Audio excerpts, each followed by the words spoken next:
नमस्कार दोस्तों, स्वागत है आप लोग का SPU अपडेट यूट्यूब चैनल पर। दोस्तों मेरा नाम है हरीश। आज देश में पेट्रोल की प्राइस, डीजल की प्राइस के लेकर बहुत सारी बातें जो हैं हो रही हैं। तो एक आम आदमी होने के नाते मैं भी इस बारे में काफ़ी सोचा विचार किया और ये वीडियो लेकर आया हूँ और आप लोगों को बताना चाहता हूँ आखिर सरकार पेट्रोल और डीजल के भाव को कम क्यों नहीं कर रही है। तो दोस्तों 2 से 3 पॉइंट्स हैं जो इम्पोर्टेंट है, उसके बारे में डिस्कस करेंगे।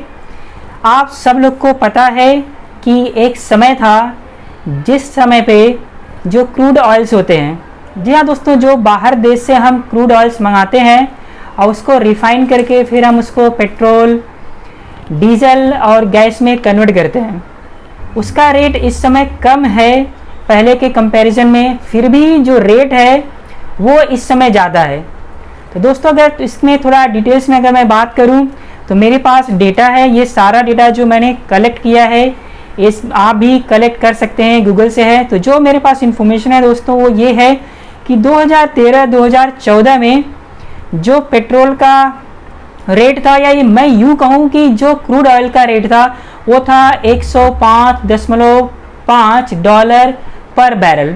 मतलब एक बैरल की जो कीमत थी वो 105 रुपये के अराउंड थी। और उस समय पे जो पेट्रोल की प्राइस थी वो थी 63 रुपीज़, 65 रुपीज़ आप पकड़ सकते हैं। तो जिस समय पे 2013-2014 में जहाँ पे रेट था 105 का पर बैरल का, तो वहाँ पे जो पेट्रोल की कीमत थी वो 63-65 के अराउंड थी। लेकिन आज करंट सिचुएशन में 2021 में अगर आप इस महीने की बात करेंगे तो इस समय जो रेट चल रहा है वो सिर्फ 71 रुपये पर बैरल चल रहा है। लेकिन जो पेट्रोल की प्राइस है वो 100 के ऊपर चली गई है बहुत सारे स्टेट में, और कहीं कहीं पे ये 100 के नीचे भी है। तो जानने की कोशिश करते हैं कि आखिर जो रेट है क्रूड ऑयल का वो कम ही है, लेकिन गवर्नमेंट हमें इतने महंगे में क्यों बेच रही है। तो जैसा मैंने आपको बताया, इसमें 2-3 जो इम्पोर्टेंट बातें हैं हम उसके बारे में बात करेंगे। तो दोस्तों जैसा आप लोग जानते हैं कि जब भी क्रूड ऑयल ख़रीदा जाता है तो उसको जो है रिफ़ाइन किया जाता है, उसको फिर आपको ट्रांसपोर्ट किया जाता है अलग अलग स्टेट में, सिटी में, जिस चीज़ के लिए खर्चा लगता है। तो वो चीज़ करने के लिए गवर्नमेंट क्या करती है, टैक्स लेती है। तो टैक्स यहाँ पे दोस्तों दोनों गवर्नमेंट लेती हैं, सेंट्रल भी लेती है और जो है स्टेट गवर्नमेंट भी टैक्स लेती है। तो अगर आप यहाँ पे किसी सेंट्रल गवर्नमेंट को या अपने स्टेट गवर्नमेंट को अगर आप कुछ कहना चाहते हैं उल्टा सीधा, तो ये सही नहीं है। पेट्रोल की प्राइस जो बढ़ी हुई है इसमें जिम्मेदार दोनों ही सरकारें होती हैं। तो आप लोग जानते हैं कि कहीं कहीं पे ज़्यादा रहता है पेट्रोल की कीमत, कहीं कहीं पे कम रहती है। वो इसलिए रहती है कि वो स्टेट जो है उस पर जो टैक्स लगाता है, वैट जिसे कहते हैं, वैल्यू एडेड टैक्स, वो टैक्स कोई कोई थोड़ा कम लगाता है, जिसकी वजह से रेट जो है कहीं पे कम होता है। जिस शहर में, जिस स्टेट में ज़्यादा होता है वहाँ पे रेट थोड़ा ज़्यादा होते हैं। दोस्तों आपको बताना चाहता हूँ, तो ये जो टैक्सेस होते हैं उनकी वजह से रेट हमेशा जो है बढ़ा रहता है। तो जो स्टेट है वो वैट लगाता है, जो सेंट्रल है वो एक्साइज ड्यूटी लगाते हैं। तो इस समय का जो माहौल है ये दोनों टैक्सेस बहुत ज़्यादा कलेक्ट किए जा रहे हैं, जिसकी वजह से रेट जो है हाई है। तो दोस्तों इसके बाद बात करेंगे हम 2 पहलुओं पर नज़र डालने वाले हैं। एक, गवर्नमेंट की क्या मजबूरी है, क्यों वो जो है पेट्रोल का दाम कम नहीं कर रहे हैं। दूसरा हम ये बात करेंगे आम जनता का इस पेट्रोल का प्राइस बढ़ने से क्या असर पड़ रहा है, और क्या गवर्नमेंट को है पेट्रोल का प्राइस कम कर सकती है या नहीं कर सकती है, या इसका रीज़न क्या है। तो दोस्तों इस बातों को समझने के लिए सबसे पहले तो हमें ये देखना पड़ेगा कि गवर्नमेंट को पैसा आता कहाँ से है। तो दोस्तों चलिए पहले ये पता करते हैं कि आफ्टर ऑल सरकार के पास पैसा आता कहाँ से है। तो इसके बारे में डिटेल्स में बात करते हैं। उसके बाद हम ये बात करेंगे सरकार उन पैसों को खर्च कहाँ पे करती है। तो चलिए बात कर लेते हैं कि सरकार को पैसा आता कहाँ से है। तो दोस्तों मैंने ये डेटा कलेक्ट किया है काफ़ी रिसर्च करने के बाद। तो सरकार जो पैसा कमाती है वो है इनकम टैक्स, जो है वो उनका मेन सोर्स होता है, जहाँ पे आपके डायरेक्ट टैक्सेस होते हैं और रियल प्रॉपर्टी टैक्स होते हैं, पर्सनल प्रॉपर्टी टैक्स होते हैं। जैसे कोई आप एसेट लेते हो, कोई सामान खरीदते हो, उस पर जो टैक्स लगता है वो होता है। उसके अलावा दोस्तों दूसरा होता है इनडायरेक्ट टैक्सेस, जैसे जीएसटी हो जाता है, कस्टम ड्यूटी होती है। तो ये जो टैक्सेस हैं अलग अलग तरह के, उससे गवर्नमेंट को जो है पैसा मिलता है। इसके अलावा दोस्तों जो तीसरा सोर्स ऑफ इनकम है गवर्नमेंट का, वो होता है इंटरेस्ट जो कमाती है गवर्नमेंट, जो डिविडेंड्स कमाती है, वहाँ से पब्लिक सेक्टर कंपनी से जो टैक्सेस आते हैं, इंटरेस्ट और डिविडेंड्स आते हैं, वहाँ से बेसिकली गवर्नमेंट जो है पैसा कमाती है। तो ये कुछ जगहें हैं जहाँ से गवर्नमेंट को पैसा मिलता है। तो अगर आप इन चीज़ों पे ध्यान देंगे तो घुमा फिरा के कहीं ना कहीं जो गवर्नमेंट को पैसा जाता है वो हमारे जेब से ही लेती है टैक्सेस के रूप में। तो अगर हम पेट्रोल की बात करें तो पेट्रोल पे टैक्सेस ज़्यादा हैं, और पेट्रोल डीजल और गैस एक ऐसी चीज़ है जिसका इस्तेमाल डे टू डे लाइफ में ऑलमोस्ट सब लोग करते हैं। पहले का एक ज़माना था जहाँ पे घर घर में बाइक नहीं होती थी या कार नहीं होती थी, लेकिन आज के ज़माने में अगर आप गांव में भी जाते हैं या सिटी में भी जाते हैं तो ऑलमोस्ट हर एक फैमिली में एक बाइक रहती ही है, और 2-4 फैमिली में अगर आप देखेंगे तो एक कार रहती है, जिससे लोग अपना डेली का काम करते हैं। कोई जॉब पे जाता है, कोई अपना धंधा पानी जो है उसी बाइक से करते हैं। तो ये समय जो है ज़्यादा यूज़ किया जाता है पेट्रोल का। तो गवर्नमेंट जो है ज़्यादा से ज़्यादा टैक्स के रूप में पैसा जो है पेट्रोल से और डीजल से या गैसेस से कलेक्ट करती है। तो यहाँ पे टैक्सेस ज़्यादा इसलिए गवर्नमेंट लेती है ताकि उनको जो है ज़्यादा पैसा मिले। तो ये था दोस्तों डिटेल में कि आपका जो सरकार है वो पैसे एक्चुअली में कमाती कहाँ है। चलिए अब बात करते हैं दूसरा जो इसका पहलू है कि सरकार पैसा खर्चा कहाँ करती है, ताकि आपको समझ में आए कि जितना कमाती है और जितना खर्चा करती है क्या वो दोनों सेम है, या गवर्नमेंट को पास पैसे की कमी है जिसकी वजह से वो टैक्सेस पेट्रोल डीजल पे और जो भी महंगी चीज़ें उस पर बढ़ा के और पैसा कलेक्ट करने की कोशिश की जा रही है। चलिए दोस्तों बात करते हैं और देखते हैं कि गवर्नमेंट आफ्टर ऑल जो हमसे टैक्सेस लेती है, जो पैसा हमसे कलेक्ट करती है, उसका इस्तेमाल कहाँ पे करती है, और जो जहाँ पे भी पैसा लगाती है क्या गवर्नमेंट को उससे और पैसा मिलता है कि नहीं मिलता है। तो दोस्तों जो सबसे ज़्यादा पैसे खर्च किए जाते हैं वो डिफेंस में किए जाते हैं। आप हमेशा न्यूज़ सुनते हैं भारतीय गवर्नमेंट ने रफाल खरीदा है, ये प्लेन का खरीदा है, वो प्लेन खरीदा है, बहुत सारे जो है परचेस गवर्नमेंट अलग अलग देशों से करती है, और जो उनके रेट्स रहते हैं बहुत महंगे रहते हैं। तो देश की सुरक्षा पे जो भी खर्चा किया जाता है एक बहुत बड़ा अमाउंट जो है हमारे टैक्सेस से जाता है और जो खर्चा किया जाता है। तो आप लोग जानते हैं हमारे पास आर्मी है, नेवी है, एयरफोर्स है, बहुत सारे लोग वहाँ पे काम करते हैं अलग अलग रैंक पे, उनको सैलरी देना है, इक्विपमेंट्स खरीदना है, रडार्स खरीदने पड़ते हैं, फाइटर प्लेन खरीदना पड़ता है, बहुत सारे इक्विपमेंट जो है देश की सुरक्षा के लिए गवर्नमेंट खर्चा करती है। ध्यान देने वाली बात यहाँ पे ये है गवर्नमेंट इतना सारा पैसा यहाँ पे लगाती है लेकिन उसका किसी तरह का इंटरेस्ट, कोई भी बेनिफिट नहीं मिलता है। तो दोस्तों जो भी पैसा गवर्नमेंट स्पेंड करती है वो एक बहुत बड़ा अमाउंट स्पेंड करती है, लेकिन उसका डायरेक्ट हमें कोई फ़ायदा नहीं होता है। कहने का मतलब ये कि अगर मैं 100 रुपया उसमें लगाऊंगा तो मुझे उससे 101 रुपया या उसका कोई इंटरेस्ट हमें नहीं मिलता है। तो बेसिकली ये पैसा हमारा जो है डिफेंस में जाता है जिसका कोई हमें इंटरेस्ट नहीं मिलता है। इसके अलावा दोस्तों बहुत सारे प्रोग्राम जो है गवर्नमेंट लेकर आती है, जैसा आप लोग जानते हैं आपको राशन मिलता है राशन कार्ड से, जहाँ पे आपको 1 रुपये में या फ्री में आपको राशन मिल जाता है। तो उसके लिए भी गवर्नमेंट को बहुत सारे पैसे खर्चने पड़ते हैं जिससे गरीबों को आसानी से राशन मिल जाए। इसके अलावा दोस्तों गवर्नमेंट को ये भी सोचना रहता है, उनको हेल्थ पे खर्चा करना है, उनको एजुकेशन पे खर्चा करना है। तो आप जानते हैं कि 5वीं तक की पढ़ाई करने के लिए आप सब चाहते हैं, हम सब यही चाहते हैं कि गवर्नमेंट जो है 5वीं तक की पढ़ाई फ्री कर दे। फ्री कर देगी लेकिन वहाँ पे टीचर्स को पैसा देना है, इंफ्रास्ट्रक्चर बनाना है, कॉलेजेस बनाने हैं, स्कूल बनाने, वो सबका पैसा गवर्नमेंट जो है कहाँ से लाएगी, ये एक सोचने वाली बात है, जबकि इस पर गवर्नमेंट को ज़्यादा फ़ायदा नहीं होता है। इसके अलावा दोस्तों बहुत सारे प्लान आते हैं गरीबों के लिए जो गवर्नमेंट उनके अकाउंट में पैसा दे रही है, गेहूँ चावल देती है। और इसके अलावा इंफ्रास्ट्रक्चर बनाना है, जैसे आप पावर ग्रिड बनाना है, आप इसके अलावा आपको हॉस्पिटल्स बनाने हैं, बहुत सारे हॉस्पिटल बनाना है, पावर ग्रिड बनाना है, बांध बनाना है जिससे आपको इलेक्ट्रिसिटी मिल सके। उसके अलावा बहुत सारे फील्ड में रिसर्च करने के लिए गवर्नमेंट पैसे देती है, आगे के बारे में सोचती है, आपका रोड बनाना है, ब्रिजेस बनाने हैं। तो बहुत सारे चीज़ें रहती हैं जो देश को एक डेवलप करने के लिए गवर्नमेंट खर्चा करती है।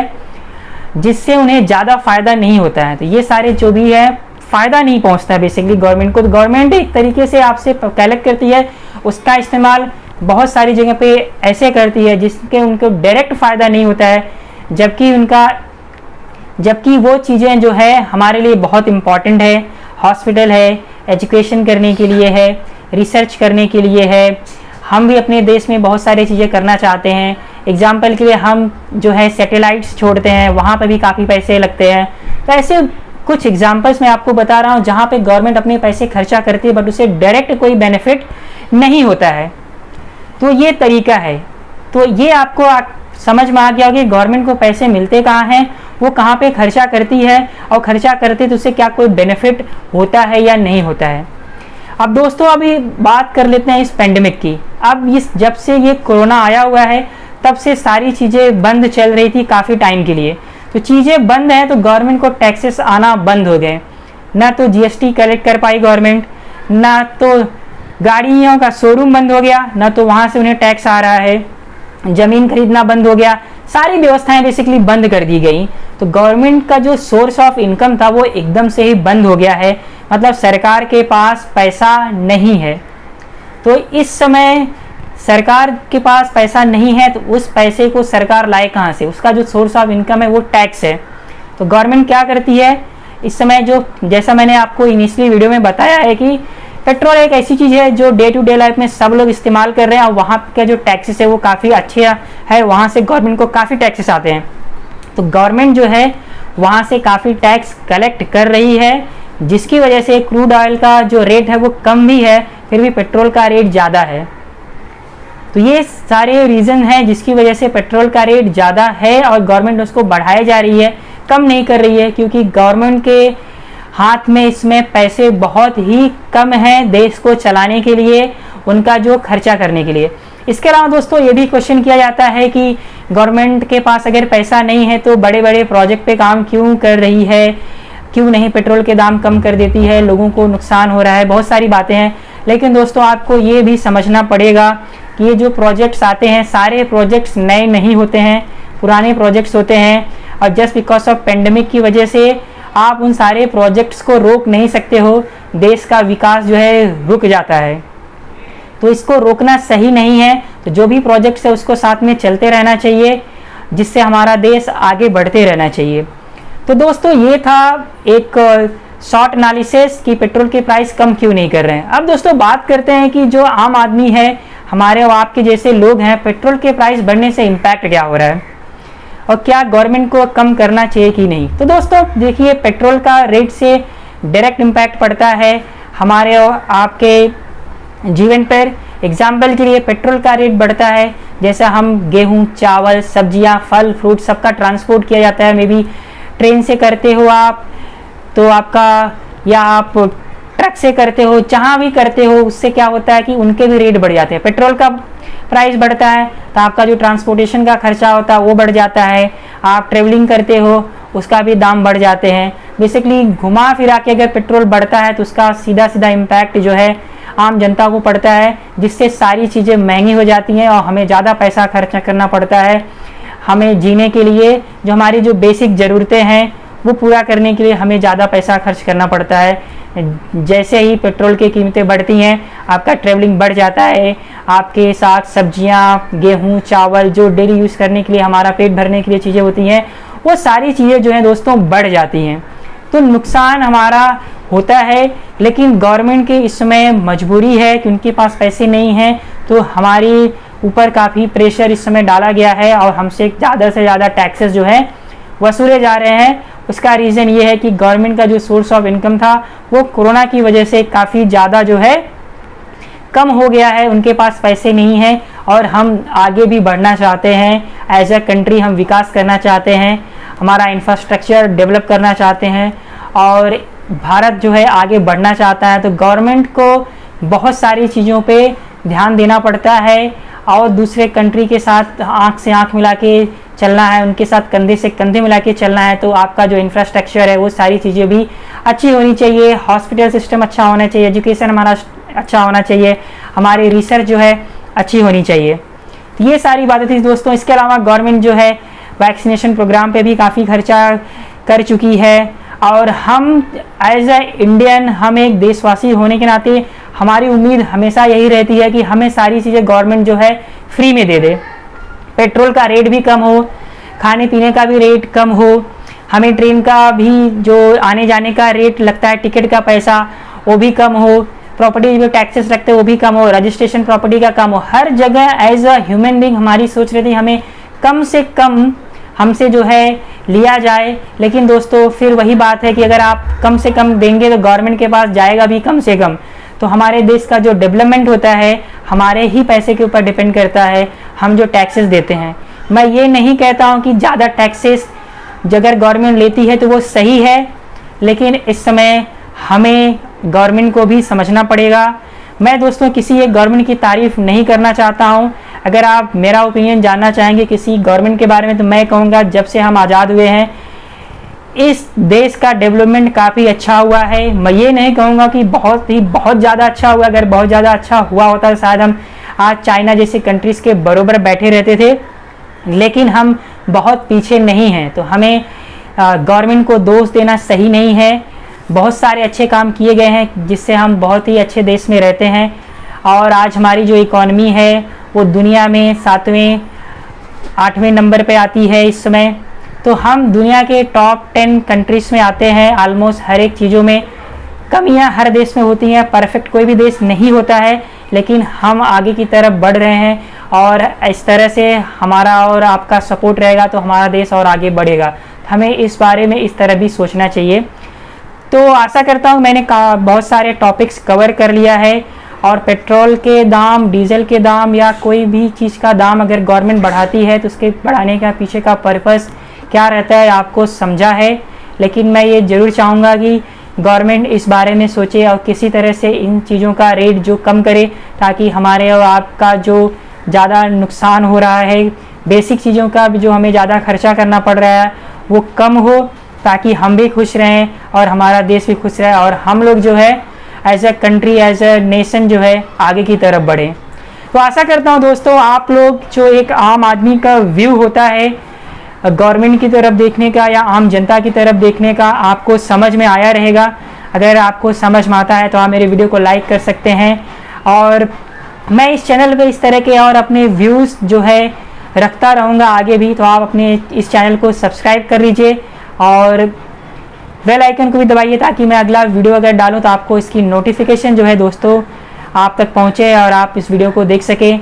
वीडियो ख़त्म करने से पहले एक चीज़ ज़रूर बोलना चाहता हूँ, आप इस वीडियो को प्लीज़ जो है एक राजनीतिक तरीके से मत देखिएगा, क्योंकि मैं किसी एक पर्टिकुलर गवर्नमेंट का ना तो सपोर्ट करता हूँ ना ही किसी पर्टिकुलर गवर्नमेंट को मैं अपोज ही करता हूँ। ना तो मैं बहुत खुशी से एक्साइट होकर किसी चीज़ पे वाह वाह करता हूँ या तो अननेसेसरी गुस्सा होकर मैं किसी को अपोज नहीं करता हूँ, क्योंकि जो भी गवर्नमेंट हम बनाते हैं वो उनका जो थॉट प्रोसेस रहता है वो हमेशा यही रहता है कि हमारी जनता को कैसे अच्छी सुविधाएं दी जाएं और उसी के साथ साथ देश को दुनिया के सामने कैसे लेकर आगे बढ़ा जाए। तो प्लीज़ इस वीडियो को किसी पॉलिटिशियन की नज़र से या इस वीडियो में कोई पॉलिटिक्स मत ढूंढिएगा, क्योंकि मेरा जो ओपिनियन है एज एक आम आदमी की तरह है और मैं किस तरीके से चीज़ों को देखता हूँ और बस इसी नज़र से आप लोग इस वीडियो को देखिएगा। चलिए दोस्तों, थैंक यू आपने इस वीडियो को देखा है और धन्यवाद और मिल लेंगे इसी किसी तरह की एक और वीडियो में।